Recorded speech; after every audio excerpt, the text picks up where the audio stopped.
বলল আল্লাহ বলছে শনিবারে মাছ ধরা হারাম, খবরদার আমরা মাছ ধরবো না, তবে শনিবার আমরা বেড়া দিয়ে রাখবো। কি দিয়ে রাখবো?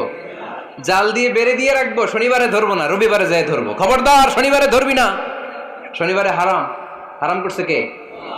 তো মাছগুলো যখন তেলাওয়াত করতে আসতো এরা জাল দিয়ে বেড়ে দিয়ে রাখতো চারদিকে, শনিবারে ধরতো না, কারণ হারাম। কারণ কি? বেড়ে দিয়ে রাখতো, রবিবারে যেয়ে ধরতো। আল্লাহ কি এটা বুঝাইছে? আল্লাহ বুঝাইছে শনিবারে যত মাছগুলো এসেছে এগুলো ধরা যাবে না, এগুলো যখন আবার সাগরের প্রবাহে ভেসে চলে যাবে তোমরা আবার নৌকা নিয়ে মাছ শিকার করতে পারবে। ঠিক কিনা? ওরা কৌশল করে রবিবারে শনিবারে আটকে রাখতো, এরকম বেরি দিয়ে জাল দিয়ে রবিবারে যেয়ে ধরতো। আল্লাহ বললেন আও নালা আলাহুম কামা লাআন্না আসহাবাস সাবত কুনু কিরাদাতান খাসিইন, আমার সাথে কৌশল করেছিস, তোদের উপর আমার লানাত, তোরা অভিশপ্ত বানর হয়ে যা। মুহূর্তে পুরো জাতিটাকে বানরে রূপান্তরিত করে দিল কে? আল্লাহ। এজন্য খবরদার, আল হিলাতু বিল হারামি হারাম, হারাম